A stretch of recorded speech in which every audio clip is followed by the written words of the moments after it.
Naunahan mo ako sa comment na to. I actually wanted to make a video talaga because I'm aware that I did make this video when I was somebody's wife. I was 70 kilos and that was just a life that I no longer have. And now I want to make this video as somebody's girlfriend, 45 kilos and way, way happier. All right, let's do it and let's talk about it, okay? Number one, and the most sacred rule of all, you're not entitled to anything.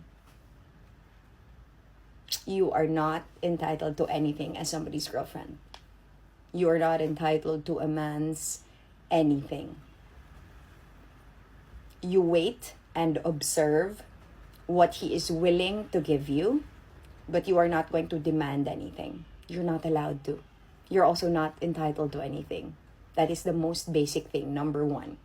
Number two is if your man has a child, and so do I have a child, our children come first. Our children come first before each other. That is the priority, our priority. Okay? Our children's well-being, how we are as parents come first before who we are as partners to each other. That is one thing that is a crucial difference from when I was somebody's wife as opposed to somebody now that I'm just his girlfriend. Our children come first. Well, in that case kasi, dati-rate, kaya ako nga, kasi single mom ako eh.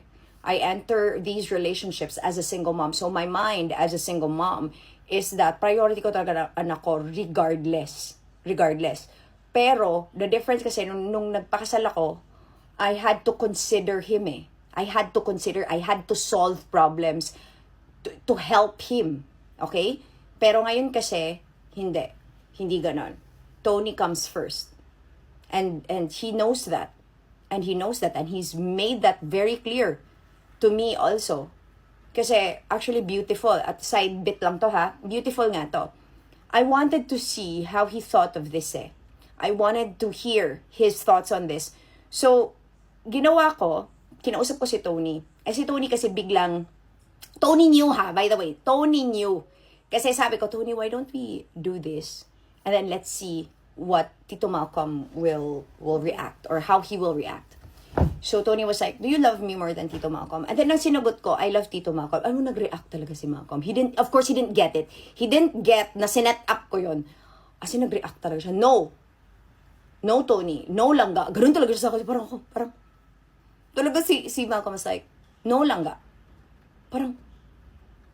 So, lesson learned. At least I was just checking that I was with a man that was really, that really also knew his place sa buhay ko. The way that I know my place sa buhay niya. That when it comes to our children come first. Bago man kami maglandian up and down, side by side, top to bottom day. Okay? Bago ang lahat, mga anak namin ang mauuna. At yun ang poprotektahan namin, ang wellness nila.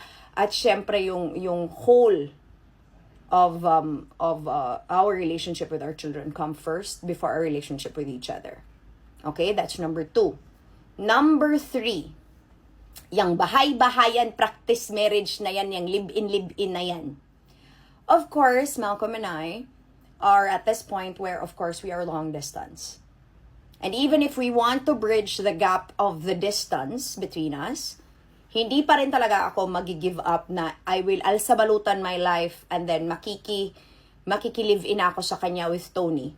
Absolutely not out of the question. Di naman ako dilulu. No. I will still have my life, my space, my home here in Cebu where he is welcome to visit. And we will have a place where kami lang to have, that space of our own privacy and all the things that we will build on within our relationship. Kasi magjowa kami, pero bisita pa rin ako. Bisita. Okay? Nothing of the sort na magpa-practice marriage. No. I ain't domestic then, I won't be domestic now. No. Hindi me at D. Ugh. I want to puke in my mouth with me and D. We're not doing that. There is no ma and there is no pa. No. Okay? So that must be very clear. I have to have my autonomy and my freedom because I am just a girlfriend. I'm a girlfriend. Ako, grateful lang talaga ako that I am with somebody that prioritizes my well-being, that is very generous to me, that provides, professes, and protects me. But I also still know my place. It is in my mind. It is ingrained in how I deal with him. Okay? So we did talk about the distance. We did talk about it. And now we are doing it. We are practicing that I will spend time with him to get to know him, to build something with him. But I still have this entire whole life that I will drop everything to where I am if Tony needs me. If this life needs me. Okay? And it's the same with him. That is my expectation that he would do the same. Kasi ganun kami. Okay? That, syempre, pag magjowa pa kasi, be, practice pa yan. Wala ka talaga, wala. You are not married. You are not married. You're not supposed to do wifey things when you are a girlfriend. Ako, peace, porn star. Yan ang role ko. Okay? But not out of obligation.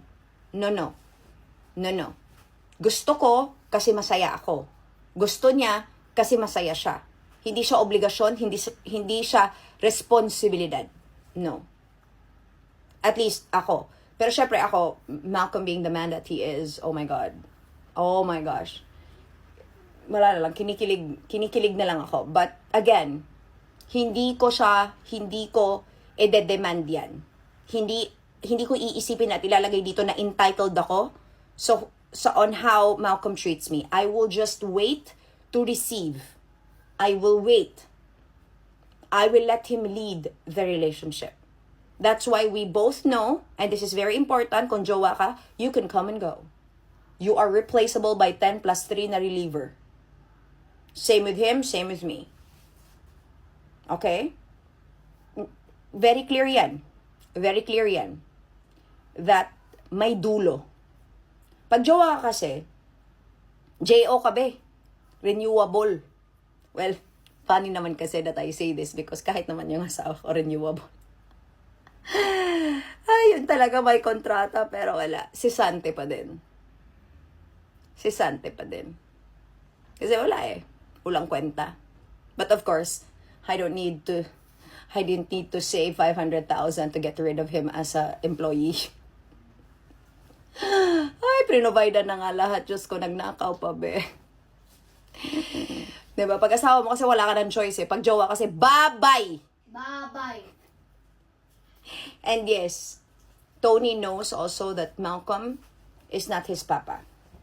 Yet. That's why I call him That's why what? You call him what? Tito Malcolm. Okay. Tito Malcolm. That he is also not allowed to demand anything of Malcolm. If Malcolm wants to build something with him, build a relationship, with a friendship, and ganyan, that's their thing. But I also told Tony not to demand anything. Not allowed to demand anything. No. There must always still be that line.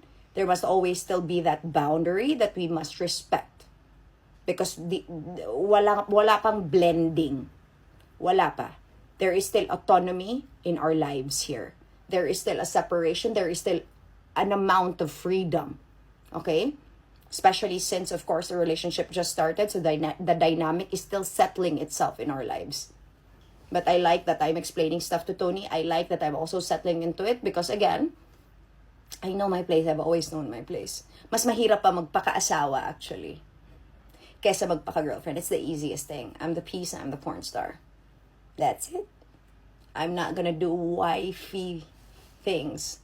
No. I ain't solving his problems. I ain't being no. None of that. Stress-free. Only to receive love and affection and everything else. Fun. Happy. Sexy. Yun lang.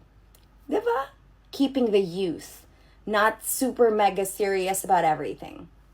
Yun lang. I mean, that's me as a girlfriend, ha? Ingat.